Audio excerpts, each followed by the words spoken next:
ఇప్పుడు ఈ 'పుష్ప'కి గతంలో 'దేవరకి' ఇలాంటి సంఘటనలు జరిగాయి. ఇక వచ్చే కొత్త సంవత్సరంలో 3 పెద్ద సినిమాలు రిలీజ్ కాబోతున్నాయి. 'గేమ్ చేంజరు', ఆ తర్వాత 'డాగ్ మహారాజు', ఆ తర్వాత మరొకటి సంక్రాంతికి వస్తున్నాం. ఈ 3 సినిమాలు కూడా పెద్ద స్టార్స్ సినిమాలే. ఇప్పుడు ఇలాంటి సంఘటన జరిగిందంటే భవిష్యత్తులో జరగబోయే ఆ సినిమాల పైన ఎఫెక్ట్ ఏ విధంగా ఉంటుందనుకుంటున్నారు? వాళ్ళు ఎలాంటి జాగ్రత్తలు తీసుకోవాలనుకుంటున్నారు? ఎఫెక్ట్ ఏముండదు. ఇప్పుడు ఎన్నిసార్లు ప్రతిసారి ఏదో ఒకటి జరిగినప్పుడల్లా మనం ఏడుస్తాం, బాధపడతాం, స్టేట్మెంట్లు ఇస్తాం, ప్రభుత్వాలు గట్టిగా ఉంటాయి అంటారు. మళ్ళీ జరిగేది జరుగుతూనే ఉంటుంది. ఇప్పుడు ప్రజలకి చాలామంది ఫ్యాన్స్ ఎప్పటి నుంచో చెప్తున్నా, ఫ్యాన్స్ ఇట్లా చచ్చిపోతున్నారు, వాళ్ళకి ఏంటి, ఎవరు పలకరించే అనాథుడు కూడా ఉండట్లేదు. సో వీళ్ళ భవిష్యత్తు ఏంటి, ఎందుకు వీళ్ళప్పుడు ఇవాళ ఈ సినిమా రేటు పెట్టారు, ఒక సినిమాకి 1000 రూపాయలు 2000 పెడుతున్నారు.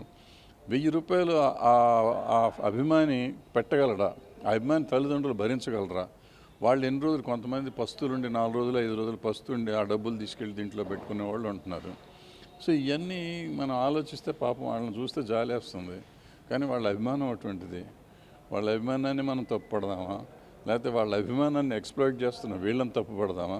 లేకపోతే మేము ఎక్కువ డబ్బులు పెట్టాం కాబట్టి మా డబ్బులు రావాలనుకునే వాళ్ళ దురాశ అనకూడదు, ఆశే అది చేసుకుందాం. ఎందుకంటే ఈ రోజుల్లో సినిమాలు ఆడిన 4 రోజులలో డబ్బులు చేసుకోవాలనుకునేది వాళ్ళ ఆశ. దాన్ని తప్పు అందామా? ఏది తప్పు అందాం, ఏది రైట్ అందాం?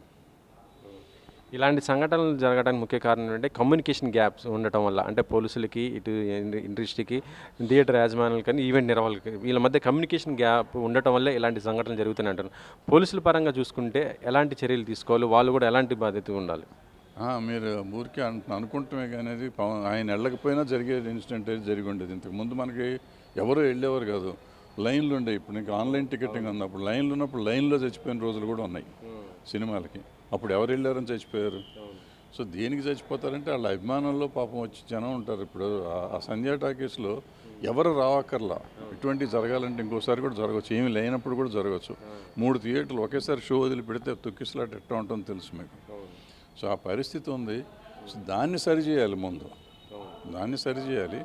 And at the same time ఈ సెలబ్రిటీలు కూడా వెళ్ళకూడదు, అటువంటి ఇబ్బందికరమైంది. అప్పుడు కొంచెం మల్టీప్లెక్స్కి వెళ్ళి చూసుకోవచ్చు, వీళ్ళు మాస్ థియేటర్లో చూద్దాం అనుకోవచ్చు. పోనీ శ్రీరామ్లో ఎటువంటి కొన్ని ఉన్నాయి పార్కింగ్ ఉన్న ఓడియన్లు, అటువంటి పార్కింగ్ ఉన్న థియేటర్ల కన్నా వెళ్ళాలి. కానీ అంటే ప్లేస్ ఉన్న థియేటర్ నా ఉద్దేశం.